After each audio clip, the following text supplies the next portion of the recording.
గోపాలరావు గారు మరి ఈ అద్భుతమైన కార్యక్రమానికి విచ్చేసిన పెద్దపల్లి జిల్లా నలుమూల నుంచి విచ్చేసిన వేలాది మంది అక్కలు చెల్లెళ్ళు అన్నలు తమ్ముళ్ళు మీ అందరికీ నమస్కారం। మరి యువ వికాసం అని ఈ గొప్ప కార్యక్రమం ఏర్పాటు చేసిన జిల్లా మంత్రులకి శాసన సభ్యులకి శాసన మండలి సభ్యులకి ఎంపీలందరికీ మనస్ఫూర్తిగా జిల్లా ఇన్ఛార్జ్ మంత్రిగా నేను ధన్యవాదాలు తెలియజేస్తాను। రేవంత్ రెడ్డి గారు ముఖ్యమంత్రిగా బట్టి విక్రమార్క గారు ఉప ముఖ్యమంత్రిగా మేమందరం కేబినెట్ మంత్రులం 2023 డిసెంబర్ 7వ తారీఖున ప్రమాణ స్వీకారం చేయడం జరిగింది। ఈ సంవత్సరం పాటు చేసిన కార్యక్రమాల్లో ఒక అద్భుతమైన కార్యక్రమం ఒక గొప్ప కార్యక్రమం మా తమ్ముళ్ళు చెల్లెల కోసం నిరుద్యోగ సమస్యపై దృష్టి సారించి ప్రభుత్వంలో 55,000 వేకెన్సీస్ భర్తీ చేయడం జరిగింది। 10-11 నెలల్లో 55,000 వేకెన్సీస్ ప్రభుత్వ ఉద్యోగాలు ఇవ్వడం జరిగింది।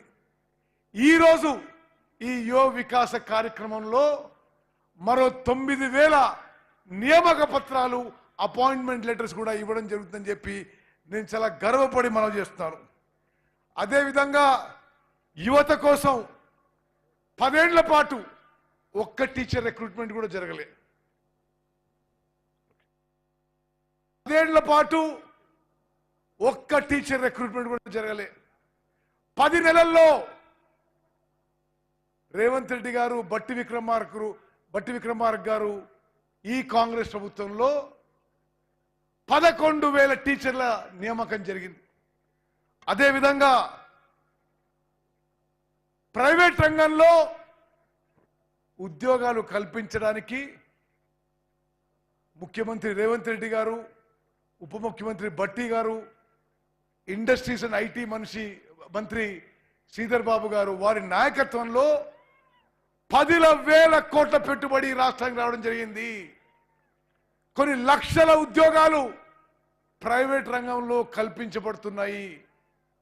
ఒక సైడ్ ఏమో ప్రభుత్వ రంగంలో ఎన్నడూ కని విని అనే రీతిలో 55,000 ఉద్యోగ నియామకాలు జరిగినాయి। మరో 9,000 ఉద్యోగాలు ఇవాళ ఇవ్వబోతున్నాం। ప్రైవేట్ రంగంలో 40-50,000 కోట్ల పెట్టుబడి వచ్చి సాఫ్ట్వేర్ కంపెనీలు ఉత్పాదక కంపెనీలు మ్యానుఫ్యాక్చరింగ్ కంపెనీలు ఫార్మా కంపెనీలు రకరకాల కంపెనీలు హైదరాబాద్కి తెలంగాణకి తీసుకొచ్చి కొన్ని లక్షల ఉద్యోగాలు కల్పించే విషయం ఈ యువ వికాస్ సందర్భంగా మీ అందరికీ తెలియజేయడం నాకు ఎంతో సంతోషంగా ఉందని చెప్పి నేను మనం చేస్తున్నాను। అదేవిధంగా మహిళా సమభావన సంఘాలకి మహిళా సంఘాలకు కూడా మరి వారికి మరిన్ని ఉపాధి అవకాశాలు మరి వ్యాపార అవకాశాలు కల్పించడానికి కూడా మన కాంగ్రెస్ ప్రభుత్వం కొన్ని వేల కోట్ల రూపాయలు మహిళా సంఘాలకు కూడా ఇవ్వడం జరుగుతుందని చెప్పి నేను మనం చేస్తున్నాను। భారతదేశ స్థాయిలో ఎక్కడా లేని విధంగా మన పిల్లలకి వృత్తి నైపుణ్యం వారికి ఏదో ఒక వృత్తి నేర్పించి సరి అయిన ఉద్యోగాలు కల్పించాలనే ఉద్దేశంతో స్వతంత్ర భారతదేశ చరిత్రలో ఎన్నడూ లేని విధంగా మన కాంగ్రెస్ ప్రభుత్వం హైదరాబాద్లో ఒక అద్భుతమైన స్కిల్ యూనివర్సిటీ ఏర్పాటు చేసిన విషయం కూడా మీ అందరికి మనం చేస్తున్నాను। అదేవిధంగా మిత్రులారా అన్ని నియోజకవర్గ కేంద్రాల్లో పెద్దపల్లితో సహా ఐటీఐ యొక్క అడ్వాన్స్ ట్రైనింగ్ సెంటరు మన పిల్లలకి ఏదో ఒక వృత్తిలో నైపుణ్యం ఇవ్వడానికి అడ్వాన్స్ ట్రైనింగ్ ఇవ్వడానికి కొన్ని వేల కోట్ల రూపాయలతో ఈ అడ్వాన్స్ ట్రైనింగ్ సెంటర్ ఏర్పాటు చేయడం జరిగింది ఇంకా జరుగుతుంది। దీని ద్వారా కొన్ని లక్షల మంది మన తమ్ముళ్ళు చెల్లెలకి ఏదో ఒక వృత్తిలో ఏదో ఒక పనిలో పూర్తి నైపుణ్యం వచ్చి వాళ్ళకు ఉద్యోగం వచ్చే అవకాశాలు మెరుగుపడే విధంగా మన ప్రభుత్వం ముందుకు పోతుంది మనం చేస్తున్నాం। మరి మిత్రులారా ఈ జిల్లా మంత్రిగా ఈ జిల్లా ఇన్ఛార్జ్ మంత్రిగా నేను కొన్ని విషయాల్లో నేను ముఖ్యమంత్రి గారికి ఉప ముఖ్యమంత్రి గారికి మనవి చేస్తున్నా కొన్ని నేను హామీ ఇస్తున్నా. మరి రామగుండంలో బట్టి విక్రమార్క గారు ఉన్నారు, తప్పనిసరిగా వారు 800 మెగావాట్ల super critical thermal power plant మంజూరు చేస్తారని చెప్పి పూర్తి నమ్మకం విశ్వాసంతో ఉన్నా. అదేవిధంగా ఈ మధ్యనే వారం 10 రోజుల కిందనే రామగుండంలో ఎయిర్పోర్టు, కొత్త ఎయిర్పోర్టు నిర్మాణానికి ముఖ్యమంత్రి గారు, ఉప ముఖ్యమంత్రి గారు, మేము అందరం మంత్రులను పోయి కేంద్రంలో civil aviation minister Rammohan Naidu గారిని కలిసి విజ్ఞప్తి చేసి వచ్చాం. తప్పనిసరిగా రామగుండంలో ఏర్పాటు మరి అయ్యే అవకాశాలు ఎక్కువగా ఉన్నాయని చెప్పి నేను మీకు మనవి చేస్తున్నాను.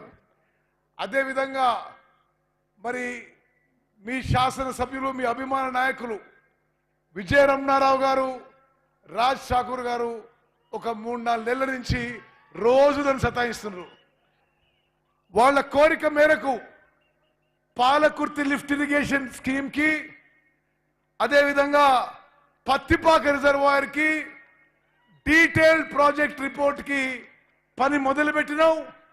తప్పనిసరిగా డీటెయిల్ ప్రాజెక్ట్ రిపోర్ట్ తయారైన తర్వాత భట్టి గారు, రేవంత్ రెడ్డి గారి వారి ఆమోదంతో ఈ పథకాలు అమలు, ఈ యొక్క నీటి పథకాలు, ఈ స్కీమ్స్ ఇంప్లిమెంట్ చేయడానికి, మంజూరు చేయడానికి ప్రయత్నం చేస్తా అని చెప్పి కూడా నేను మనవి చేస్తున్నాను. అదేవిధంగా మిత్రులారా, పెద్దపల్లి నియోజకవర్గం, పెద్దపల్లి జిల్లా ఈ రాష్ట్రంలోనే వరి పంటలో అగ్రగామి నియోజకవర్గాల్లో జిల్లాలో ఉంది. మీ అందరికి చెప్తున్నా, ఈసారి తెలంగాణ రాష్ట్రంలో కాళేశ్వరం ప్రాజెక్టు నిరుపయోగంగా ఉన్నా, కాళేశ్వరం ప్రాజెక్టు బ్యారేజీలు 3 కూడా మేము ఒక్క చుక్క నీళ్లు తీసుకోకున్నా, భారతదేశంలో ఏ రాష్ట్రంలో పండని వరి పంట, ఈ వానాకాలం పంట తెలంగాణలో వరి పంట పండిందని 66.7 లక్షల ఎకరాల్లో 153 లక్షల మెట్రిక్ టన్ల వరి పండిందని, మరి వరి రైతులందరికీ కూడా మేము ధన్యవాదాలు, శుభాకాంక్షలు, అభినందనలు తెలియజేస్తూ, మంచి పంట పండింది, పండిన పంటకి